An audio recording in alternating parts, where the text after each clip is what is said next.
Welcome to Sputnik, orbiting the world with me, George Galloway. And me, Gayatri. None of the leaders of Britain's big three political parties are popular. But there's unpopular, and then there's Ed Miliband.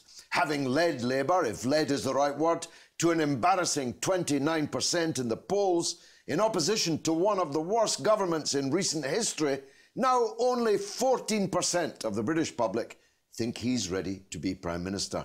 He's even less popular than Nick Clegg, and believe me, that's saying something. Cue the outbreak of good old-fashioned backstabbing in what was once the People's Party, with tales of letters being drafted, calling on him to go, and the metaphorical prospect of men in grey suits paying a house call on the Labour leader to tell him his time is up. Our first guest was once one of those grey-suited men. In fact, he's a veteran of the Blair-Brown fratricide who once got down and dirty in 10 Downing Street and survived to tell the tale. He's a man who knows where the bodies are buried, though again, only metaphorically. And he knows a thing or two about the dark arts of the inner party struggle and intrigue. Much of it, but I promise you, he's still got some up his sleeve. He's laid out in a blistering new book, Power Trip, a decade of policy, plots and spin. I'm delighted to be joined on the show by Damien McBride. Damien, welcome. I must say it's a terrific, fantastic book. Good, I can't wait for the next edition because I know you've kept one or two things. I think Labour's good. I don't think they want the sequel. That's right. They don't want a sequel. Look, it doesn't get much worse. 14% of the people think you're fit to be the Prime Minister. Labour's at 29% in the polls, which is Michael Foot territory, the Mrs Thatcher landslide territory in 1983. And only 6 months or so to go. Where do we go from here? I don't know. I think the first thing it would be nice to see is Ed Miliband admitting some kind of problem exists. And instead, there's just this defiance, just this head-in-the-sand mentality that there is no problem. I think that if Michael Foot marked the last point at which a bibliophile could be a political leader in Britain, Ed Miliband marks the day when the public will no longer vote for a speak-your-weight machine, a robotic policy wonk with no visible human characteristics. That's why the demand's on for someone like Alan Johnson, isn't it, who speaks human. Yeah, and that's why, frankly, he's even more unpopular than Nick Clegg, even more unpopular than David Cameron, because at least those guys, who are deeply unpopular themselves, have shown some sort of humanity. People sort of feel they know something about them. Even with Clegg, it's just to sort of think, well, you know, we don't like the way you betrayed us. But with Miliband, they feel they know nothing. No. They don't understand him at all. The only thing people quote about him is that he stabbed his own brother in the back. And all they see from him now is these highfalutin speeches that connect with no one and resonate with no one and speak to nothing that is about their ordinary lives. The key of those was the rambling soliloquy at the Labour conference about all the people he'd bumped into on Hampstead Heath. Surely he knows that was a catastrophic blunder, that speech. Well, I mean, the bizarre thing about that was, remember, he left out a big section on the deficit and on immigration. God knows how long that speech would have been if he'd included those things. It would have been 80 minutes. So what on earth possessed them to think that that was, on this big stage, this huge opportunity to reach the British people, that was the way to go? I mean, it's fathomless. And that's what gives people no confidence that they can turn it around, because it's not just you've made a mistake or you've made a gaffe. It's that the whole plan is wrong. You've got no sense of how you should be presenting yourself to people. I've been here before, and mea culpa. I was one of those that encouraged Michael Foot to run for the leadership. Quite quickly became apparent it was a disastrous choice. Dennis Healey might well have beaten Thatcher, certainly would not have lost by the same amount.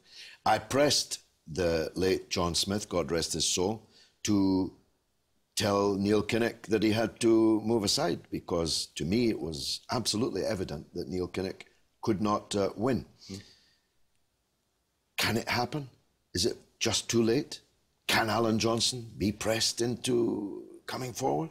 I think, having got through this week, there's no way it's external pressure that forces Miliband to do it, or pressure from his own party. The only thing that would possibly save us is he is intrinsically a good man, and he believes in socialist causes. He believes in the Labour Party, and in his heart of hearts, I would hope that at some point over the next 2 or 3 months, he will sit down with people that just care about him and care about the party and aren't caring about their own seats or their own futures or their own careers, and will just think, well, do I want to go down in history as leading this party in a winnable election to a terrible defeat. And ask himself that question. If he thinks that's what's going to happen, and he's got no prospect of turning it around, I hope he'd be the person to say, look, I've tried my best, but it's not going to work out. And I'm asking Alan Johnson to come in and take over for the election. That's almost the only thing I can see now. Now, there's a rose-tinted scenario here, which is that somehow the Tories keep shooting themselves in the foot, that somehow Miliband finds his voice. The expectations will be so low when he goes into the pre-election leadership debates that perhaps he surprises everyone with his eloquence and his arguments. I just saw a pig flying by me there. I'm giving you the optimistic scenario. But the danger is that Ed Miliband might just cling on to that optimistic scenario right the way to a week before the election and then realise it's too late. And by that stage, we're finished.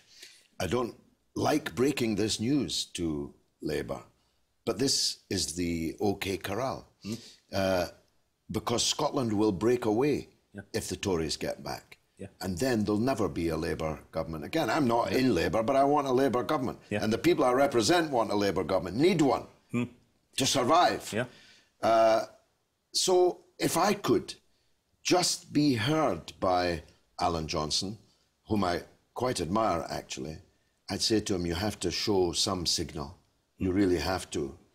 But he's just also too nice a guy, isn't he? Yeah, and he will not be the one to wield the knife. He wasn't under Gordon Brown, remember? Even though people thought that he was the man to do so then.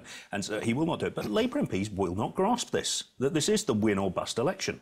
And it's both because of what will happen in Scotland, but as a consequence of that, what that will allow to happen in England. The Tories will drive through boundary changes, which will totally change the composition of the electorate. You'll end up with a sort of right-wing coalition, a sort of, you know, brought together, stitched up UKIP and the Tories coalition. And then the dynamic of British politics, and it's a fearful scenario, will just be drifting from centre-right to far-right, centre-right to far-right. That will be the dynamic of British politics. At that stage, we will almost have to sort of form a sort of new version of the left, standing up for the workers, to have a chance of sort of busting into that, because that's the way things will be. And I talk to Labour MPs and they say, well, you know, nothing ever really changes. And I say, well, you don't realise this is the election when it will change. They're quite wrong about that. Now, the last thing, I suppose, that Ed Miliband wanted to come riding over the horizon to give him his endorsement, it was the dreaded Tony Blair endorsement this week. How do you think that will have played? Well, I mean, you know, Blair is toxic within the Labour Party. He's toxic within Britain at the moment. And, you know, he gets put into these scenarios where he still, because of the sort of fantasies that go on in Blair's head, he still thinks of himself as a kingmaker. He still thinks of himself as wielding this great influence both within the party and with the British public. And, you know, it's crazy. I mean, if I was Ed Miliband, I hope, I pray that Ed Miliband did not actually court that and think that would be useful to have Tony Blair saying that, because what Ed Miliband needs right now are the people that the British public trust, the few that they trust within the Labour Party, to come out and say, right, this is the guy. The reason he can't get them to come out of that is that those people are fairly trustworthy. They speak the truth, and I don't think they believe it themselves. They're not prepared to lie. You worked in Downing Street with Gordon Brown. I have a double-edged relationship with him. He said recently I was his mentor and his tormentor. But the one thing that we saw in the Scottish referendum campaign, which we fought every day of, is that Gordon Brown is very far from a man past it. He emerged into that debate and saved the day. Britain would not now exist if it were not for Gordon Brown. That's quite a big claim to make, but it's true, yeah? It's true, though it wasn't recognised, acknowledged by Ed Miliband during the conference. Unbelievably. Shameful. Well, he thanked everybody who had actually almost lost the referendum and didn't thank the guy, Gordon Brown, who saved the referendum. Prime Minister, yes. Why can't Gordon come out of retirement and lead the Scottish Labour Party, lead the fight back against the SNP? I fear he's the only man that can do it. I sort of wish he would myself. I think my sympathy with him is that you know how riven the Scottish Labour Party is with internal division, and I don't think he found this in Downing Street. He's very bad at managing, if you like, a playground of squabbling children. He doesn't do it well. And, you know, you'd like people to just sort of almost respect this father figure status and all sort of settle down. But that's not what, you know, that's not the way it works in Scotland. The people keep these sort of feuds going, and he's been at the heart of that for the last 40 years. So, and I don't think he thinks he can fix that. And if you can't fix that, I don't think he thinks you can fix the Scottish Labour Party. Well, except there's not that much now that needs fixing, in the sense that they're down to about 10,000 members in the entire country, as compared with the 80,000 members of the SNP. So in a way, what you would need is Gordon Brown given plenipotentiary powers to effectively close down what was there before and start anew. But the one thing I must tell you he's got is immense respect amongst the public in Scotland. And I don't actually think there's anybody else that comes remotely close to that. Yeah, I mean, I think, you know, it's the classic problem with Gordon. I think he'd make a great First Minister. From right now, but it's and how to leading the get charge, there. but it's how to get there. And I don't know whether he's got that kind of energy in him to lead that. I think where it's a sort of straight up and down, yes or no fight, Gordon's exactly the man you want, making those sort of convincing arguments in the way that he did in the fortnight before the referendum. But to sort of try and stitch together that party is a challenge. What you mean. Just finally then, you've never been a Tory, of course, but you know how politics in the heart of darkness that is Westminster operates. The Tories have their own problems. Europe, for all of the time, nearly 30 years I've been in Parliament, has been a fissure at the heart of the Tory party. Is it possible the Tory party itself could break apart over this? Well, I think it's perfectly possible. The best way Labour might still win this election is the Tories imploding and blowing themselves in the foot, if you like. Because the problem they've got is that, for them, another coalition government will not be enough. They've spent, you know, David Cameron has spent the last 4 years telling his backbenchers, if only we'd won a majority, if only we can deliver a majority next time around, we'll be able to do the things you want us to do. If they can't do that, then the Tory party tears itself apart again. And you end up with this split, where some people will say, well, the only way of securing that is to throw a lot in totally with UKIP. And that means abandoning support for Europe in a referendum. And, you know, a significant chunk of the Tory party will refuse to do that. And so I think they could tear themselves apart. Now, and hopefully, from my point of view, they tear themselves apart before the election, not wait till after. Damien McBride, author of Power Trip. It's a fantastic read, I must tell you. Thanks for joining us. After the break, a report from the front in Syria, the medical front, that is, where it must sometimes feel like the trenches of the First World War. We'll be right back.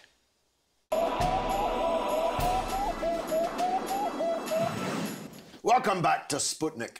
More than 3 years into the civil war and foreign invasion of Syria, the medical services available to the hundreds of thousands of dead and wounded could scarcely be more strained.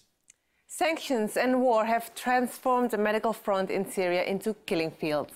What heroes, therefore, are the doctors and nurses who have remained at their post, any of whom could have walked into a lucrative surgical job in the Gulf at any time? Yet instead they have chosen to remain in their $100 a month sanctions-bound and war-torn country because, well, their dignity and honour is more important. One such doctor is Mr Ahmad Al Khaddour, cardiothoracic surgeon and the personification of that dignity, and I'm glad to say he joins us now. Mr Ahmad, in your case, it's even more extraordinary. You were working and living here in Britain for the last 17 years in safety with decent salary. But you've decided to go back to Syria in the midst of all of this. Why? First of all, thank you very much for this opportunity and the greeting to you, to your program here from my people in Syria. In the beginning of this crisis, I decided to go to Syria to do some charity operation and enjoyed it very much so. Some of the local charities funded these trips to do heart surgery on my own people and with very cheap prices comparing to England. And then a few months back, I found a lot of Syrian doctors decided to leave the country and to go outside for lucrative jobs, as you mentioned in your introduction.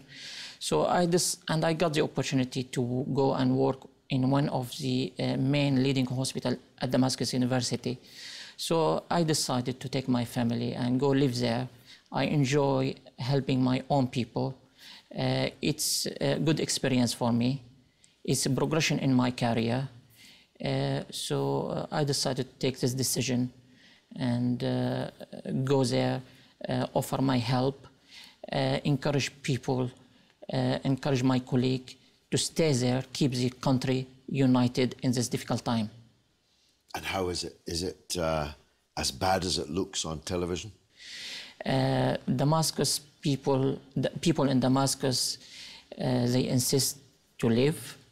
They insist to stay. They insist to keep their countries united. Of course, sanctions and the war affected the country very badly, especially the health system. Health service comparing with NHS, for example, in UK, if we say before the crisis started, let's say Syrian health system was offering 70% comparing to NHS, now is about 30%, let's say, because of the sanctions, because of the security. People die, they can't travel to Damascus. So the health, the hospitals only available now in big cities like Damascus or Latakia or Tartus. All other places, this war ruined the hospitals, ruined the schools, this war ruined everything, even the architecture heritage which we've got. I've been operating in Damascus. People, they come from all over Syria, even they are freely to come from Raqqa, Idlib, where are under control of ISIS. They travel to Damascus. They took the trouble traveling to Damascus, and I've been operating on such a lot of people. And do they stay or go back? They go back. After I do a hard job, I say, look, please be careful of yourself. I did a hard job. I don't want you to lose your life on the way. So now, many people will be shocked that on top of all this, there are sanctions on Syria. I know intimately the regime of sanctions that was imposed on Iraq and what the consequences for the healthcare system were in that. Tell us about the sanctions. Well, because of the sanctions, Syria transformed from exporter to medicine to getting as much as possible, bits and pieces from there and there. The trader refused to sign long-term contract with hospitals because of the currency instability. They cannot sign a long-term contracts of supply for hospital. So we end up buying a little bit there with double or triple the price. And that raised the cost of everything, health service, the equipment. Equipment sometimes is not available, so we have to stop operation for silly things, sometimes something not available. Because of the security on the road, some supply didn't reach a hospital where I've been working. For example, we had to stop the service for a week because there was a lack of oxygen, because the oxygen factory area controlled by these rebels. So they didn't reach the hospital. So a lot of difficulties going on, but we're trying to do our best to keep the systems going. A lot of people, I can see, a lot of people are dying because they couldn't reach the hospital on time. If you got an emergency overnight, nobody could travel overnight because it's not safe to travel to the hospital. So a lot of difficulties associated with this war, with the security situation in the country.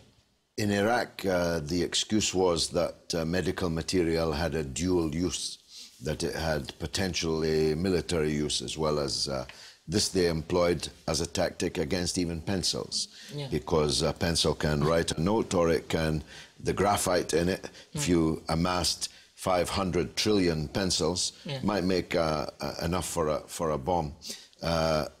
The sanctions on Iraq were different, though, to the sanctions on Syria. Just explain what restrictions there are, apart from the currency instability.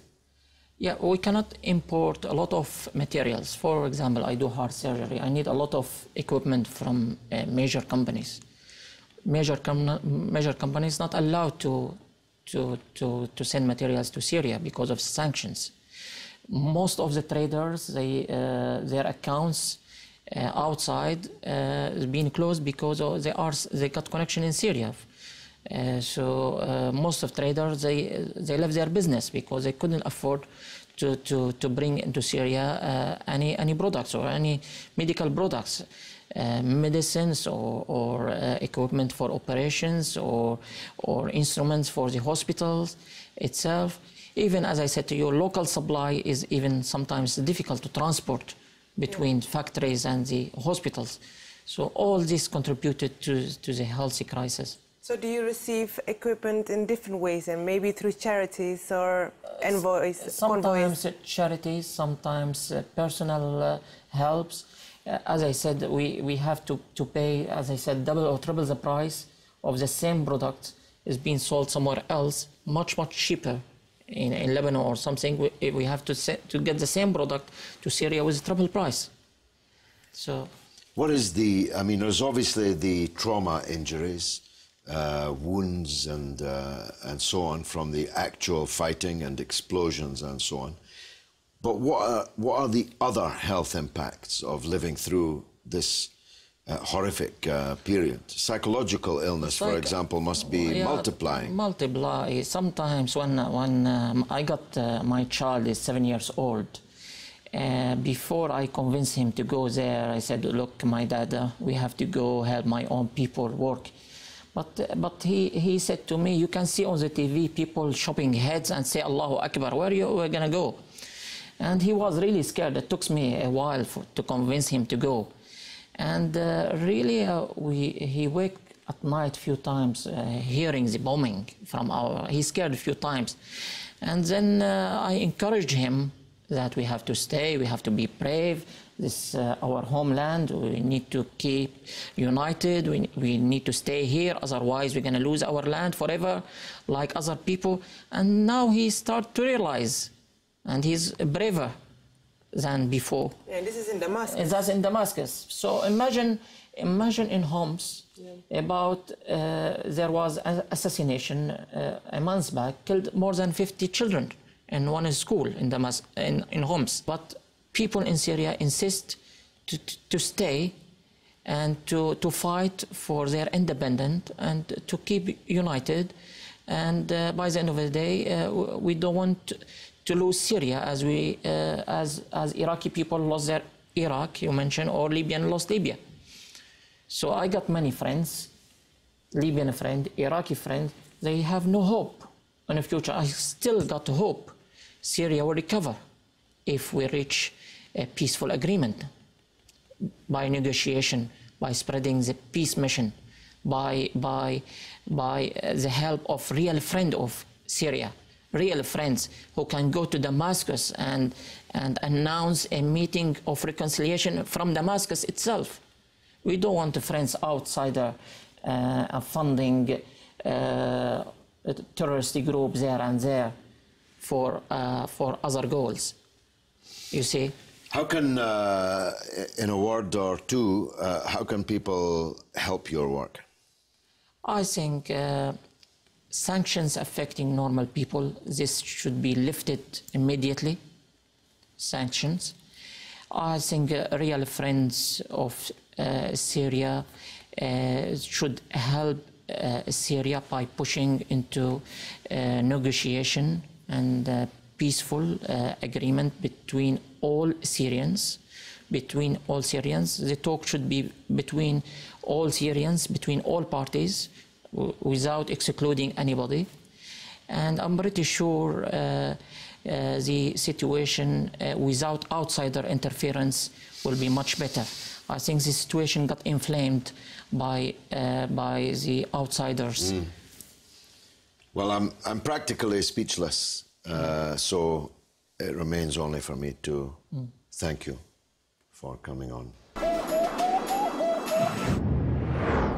And now it's your turn to tell us what you think through the portals of social media. What's rattling, Gayatri? Well, how deep is the crisis with Labour, actually? Steve Connor makes a point that if Miliband stood down now, he would be seen as crumbling under pressure, and Labour would suffer as a result. And where will Western policy end in Syria? Takes replies that the West wants another Iraq and Libya, but Palestine is also at stake if Syria falls. Undoubtedly, the Palestine question and Syria are now, as they have always been, inextricably entwined. But it seems to me that the course is set in Syria for perhaps decades more of this war of attrition. I really don't see any ending, even in my lifetime, I must say. Well, unfortunately, that's all that we've got for this week. And unfortunately, that's the end of the show. Please keep in touch with us on Twitter. You can find us on RT_Sputnik and on Facebook on Sputnik on Russia Today. It's goodbye from me, Gayatri. And from me, George Galloway. It's been marvellous.